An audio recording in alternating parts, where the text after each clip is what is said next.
Assalamualaikum warahmatullahi wabarakatuh. Salam penyuluh hukum. Sahabat penyuluh, pembinaan terhadap Kadarkum atau kelompok Kadarkum selain dilakukan melalui kegiatan lomba Kadarkum, temu sadar hukum, juga dilakukan melalui kegiatan diskusi hukum.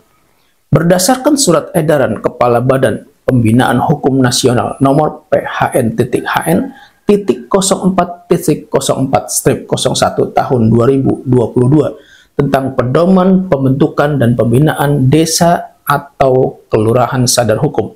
Yang dimaksud dengan diskusi hukum adalah bentuk interaksi tukar pikiran tentang suatu masalah hukum, satu Kadarkum atau kelompok Kadarkum, atau antara Kadarkum atau kelompok Kadarkum yang satu dengan Kadarkum atau kelompok Kadarkum lainnya, atau antara Kadarkum atau kelompok Kadarkum yang satu dengan kelompok lain yang ada dalam masyarakat. Kegiatan diskusi hukum ini bertujuan agar anggota Kadarkum atau kelompok Kadarkum dan masyarakat lebih mendalami materi hukum tertentu untuk membantu anggota Kadarkum atau kelompok Kadarkum dan masyarakat agar mendapatkan pemahaman hukum secara benar, dan untuk membantu anggota Kadarkum atau kelompok Kadarkum dan masyarakat dalam memberikan solusi dari permasalahan hukum yang dialami. Adapun pihak-pihak yang terkait dalam kegiatan diskusi hukum terdiri atas peserta, panelis atau narasumber, moderator, panitia, dan notulis.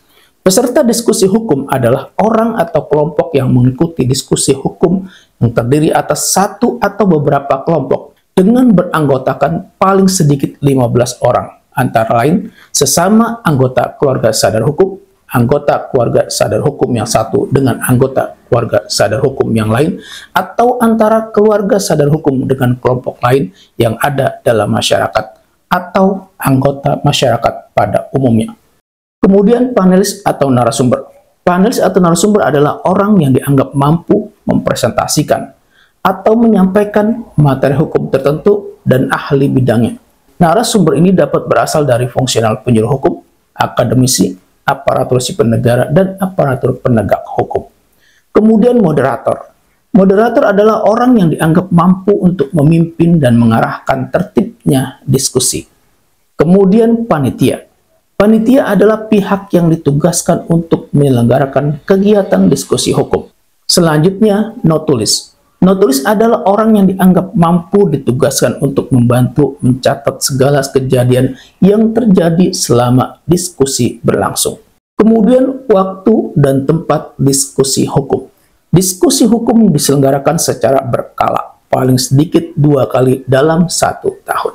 Diskusi hukum diselenggarakan di tempat yang representatif atau memadai.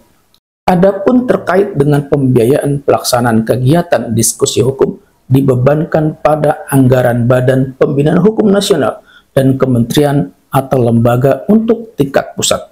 Anggaran kantor wilayah Kementerian Hukum dan HAM, kementerian atau lembaga di wilayah dan pemerintah daerah untuk tingkat daerah. Bantuan dari pihak lain yang diperoleh secara sah dan tidak mengikat. Sahabat penyuluh, demikian tentang diskusi hukum. Berdasarkan surat edaran Kepala Badan Pembinaan Hukum Nasional nomor PHN.HN.04.04/01 tahun 2022 tentang pedoman pembentukan dan pembinaan desa atau kelurahan sadar hukum. Semoga bermanfaat. Wassalamualaikum warahmatullahi wabarakatuh. Salam penyuluh hukum.